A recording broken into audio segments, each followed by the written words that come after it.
In our last episode of today's Home Remodeler, we were following the whole house remodeling of this 100-year-old home. The project includes a new kitchen, a new deck, windows, doors, and a need for a lot of carpentry experience. So let's meet up with our contractor Andy Lindis from Lindis Construction to see how the kitchen is coming along.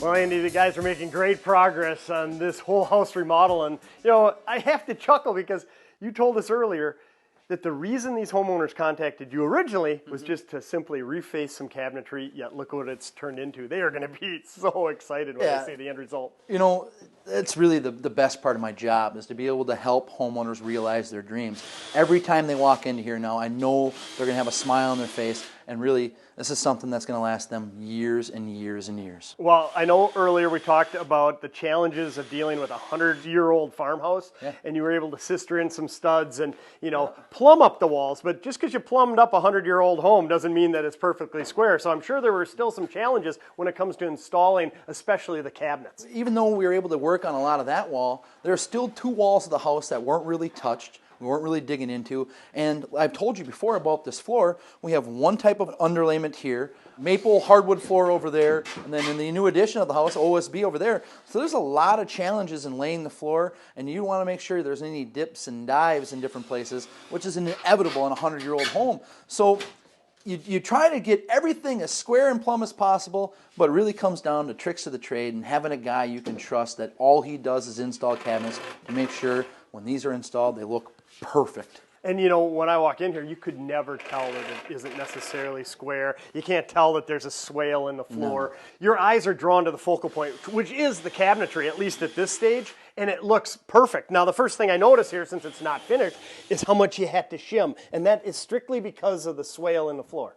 Swale in the floor and the height of the kitchen, but that's not what's actually holding the cabinets up. You remember, we put plywood all along these walls, so not only can we fasten into the plywood, we also drill into the actual studs themselves, so all of these cabinets are fastened directly to the wall and then supported underneath with the shims. And again, a trained professional, experienced professional like Mike, he's experienced projects like this, so this isn't daunting to him. He walked in, and I've seen him. He's just methodically going through, and if he needs to cut things, it seems in my eyes anyways, that it's no big deal. He makes it work. If our cabinet installers were people that just did it, you know, once a month, and the other parts of the month they're installing decking or they're installing windows, then you could run into some issues. But our guy, all he does is cabinets. That's it. I mean, every day he's working with cabinets, so he knows how to make everything look perfect. And that's big, especially in a kitchen. It's not just quality materials, the quality of installation when it comes to kitchens that really makes it work. Sure. Well, you know, over here, this is going to be another central gathering place, in my opinion, and that is a massive island. It is. And if you notice, we have a false wall built here, but a 12-foot long island. This is really where I think everybody's going to spend the majority of their time. Okay, so why'd you have to build a false wall? Well, a couple of different reasons.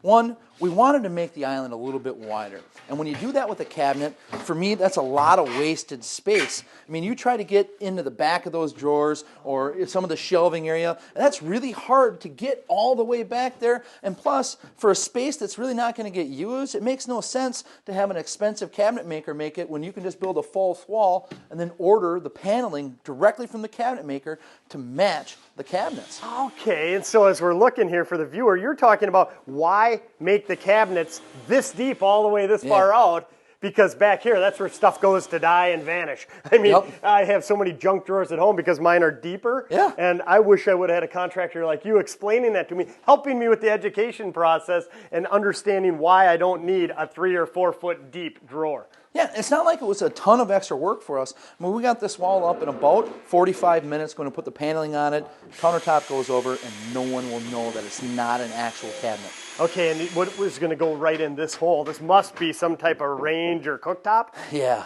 homeowners are very excited for this. It's a 5-burner Wolf range, and as far as bang for your dollar goes, that Wolf range, everybody I know that has one absolutely loves it. Oh boy, and I remember the challenges you talked about with the draft hood above and all the different joists up there, but we already covered that, and now I see why you went to that trouble to do it perfectly, because if the range is right here, you want to be able to exhaust it properly. Exactly. And, you know, that brings me to my next question. This is a whole house remodel, but when you're talking about the kitchen itself, there's all new appliances. Someone like yourself, do you assist the homeowners with that process? Because really, you're building the kitchen around those appliances. Absolutely. I won't order cabinets until the appliances are picked out. And more often than not, I'm sending them to my good friends at Warner Stallion. We've worked with them for many years. And I know when I can send a customer into those doors, they're going to walk out not only happy with their pricing or the selection of appliance they got, they're also going to walk out with the exact schematics of every one of those appliances that I can put in my cabinet maker's hands, send them down to the Omega people in Iowa, and they can build each one of these cabinets so it's custom fit to the Sub-Zero fridge, custom fit to the Wolf double oven, custom fit to the 5-burner range. I mean, every one of these cabinets were made specifically to fit that appliance. That's important. So it's not crazy when I say build your kitchen around your appliances, because that's crazy at why all. you have a kitchen, is Yeah. to house the appliances, to cook the food, and ultimately be a central gathering place of people here. That's why you have the island. You just want to make sure that everything fits when it's on site. Now, are you going to make sure that they're delivered and that everything's connected also? Oh yeah. When the appliances show up, we want to be there, and we're going to work with Warner Stallion, either have their installation team install them or my installation team install them. So one, we make sure everything's working, but we can see them ourselves go into the cabinet and install them. I mean, you've spent a lot of money on these cabinets. Last thing you want is somebody that's never installed appliances before. These are people that are really good at what they do. Big component of this were the windows and the front entry door. Yeah. So when you talk about installation of a window, walk us through that. They seem to make it look pretty easy, but I think that's because they're experienced professionals. Jake and Jim are as good as window installers get. The roof that we had to build with this projection window on the outside, all done in one day, it's pretty awesome. It's not only going to look great from the outside, but this is going to be a showstopper right here in the kitchen. When we ordered this window, we specifically designed it so the countertop can go directly up to the glass.